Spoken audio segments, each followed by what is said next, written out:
Have you always wanted a flower garden but don't know where to start? This video's focus is on key elements to think about when designing your garden, including height, color, texture, and site. Following these tips will help you to be successful. Flowers make any landscape more beautiful, but there are a few things to know about how to design a flower bed for maximum impact. By keeping these concepts in mind, even beginners can create a bloom-filled yard that will look pro-level.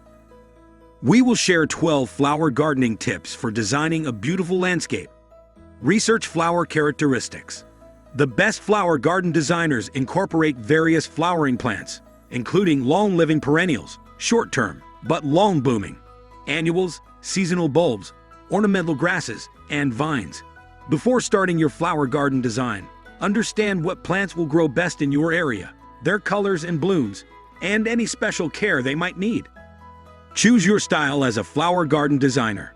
Your personal preferences or your home's architectural style can help set parameters for your garden's style and size. Also, different flower garden design ideas and techniques lend themselves to different types of plants.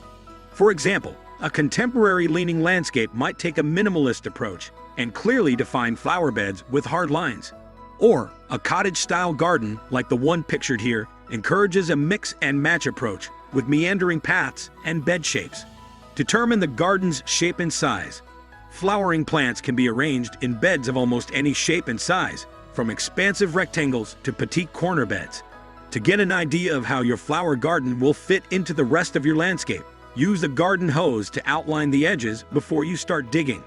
Then, walk around the bed. Look at the proposed garden from every viewpoint.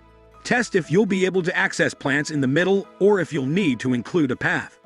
If you're looking for flower garden ideas for beginners, start small. You can continually expand your plan if you want or go bigger next year. Select flowering plants. Once you've decided on your flower garden's design, shape, and size, it's time to put your plant research into action.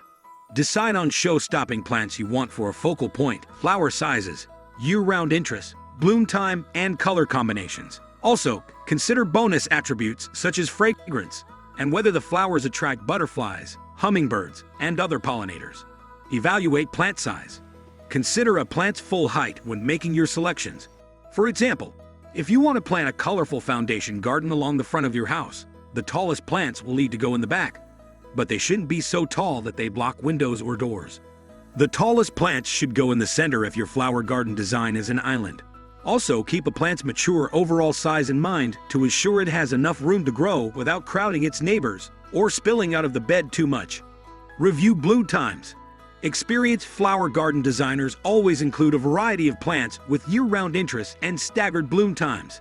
Evaluate both factors before selecting plants. You don't want to create a garden full of color in the summertime, but bare in autumn.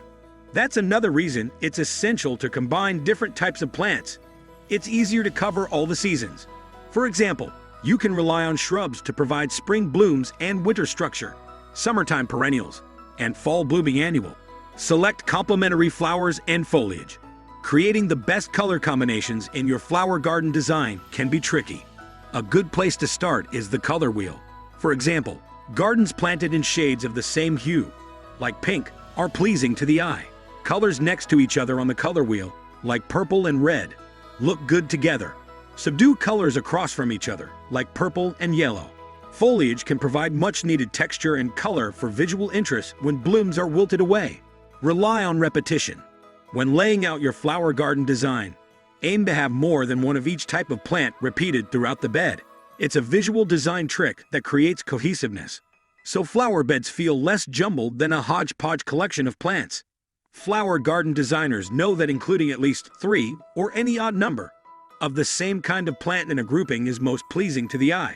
It also feels more dynamic. Supply a focal point. Every garden bed, no matter how big or small, needs a focal point that gives the eye a place to start before moving on to the rest of the flower bed. That could mean anchoring a large bed with boxwood shrubs in the corners, and a flowering shrub in the middle, or planting a mass of a single flower type in the center of a skinny border. You can also add an exciting piece of garden art. Incorporate hardscape. Hardscape elements, like pergolas, trellises, and arbors, are beautiful complements to flower garden design. For example, if you're crafting a bed that flows from the front yard to the backyard, A simple arbor draped with a climbing rose can help mark the transition from public to private spaces. They also work as focal points. Prepare the planting bed.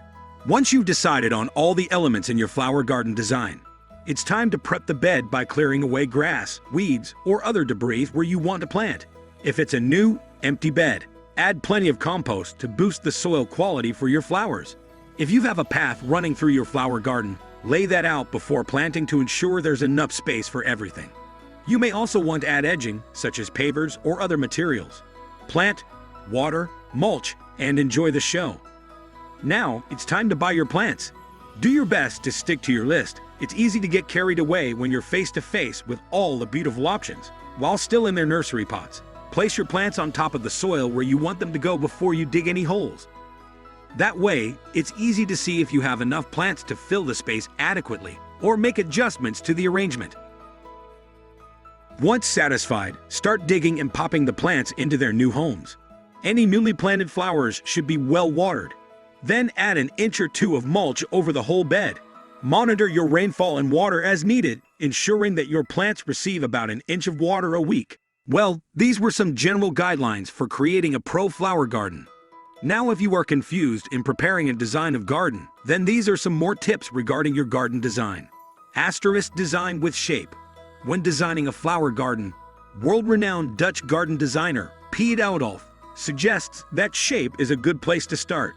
Perennials have several basic shapes: spires, plumes, daisies, buttons, globes, umbels, and screens. Try putting different shapes together and see if they spark off each other. Some combinations will be vibrant and dynamic, others may clash. Planting similar flower shapes together can reinforce an idea. Asterisk design with repetition. The repetition of key shapes or colors provides a sense of calm and visual unity. Ideally, advises Wiley, plants you repeat should have a long season, not look untidy after flowering, and flourish in the garden's conditions. Strategic repetition of flowers offers continuity when moving from one area of the garden to another. Asterisk design in layers. Matt James, in his book, How to Plant a Garden, states, when planting, try to pull one layer subtly into another, and vice versa, to create a more natural look, rather than simply arrange the layers like a staircase. Oudolf warns that you can lose plants at the back, so it is important to make sure sightlines remain to see flowers at the rear of a border. Asterisk design in combinations. Think in terms of plant combinations rather than individual species. Near Portland, Oregon, mixing plant heights, sizes, colors, scale, and textures keeps the garden engaging in all seasons. Relaxed plantings will provide color, movement, and a meadow-like feel. Asterisk design with fragrance and movement. Dan Hinckley, plant hunter and author, has discovered what he enjoys most in his garden. These elements of a garden aren't included in the design often enough. Take advantage of natural breeze patterns to allow the scents of flowers to waft toward your home or patio areas. To implement these designs, you may need a gardening kit, which you can easily purchase from the link in the description. With seemingly endless design options, these tips will guide you in making the best choices when starting a flower garden, allowing you to sit back on a nice afternoon and enjoy the fruits or blossoms of your labor.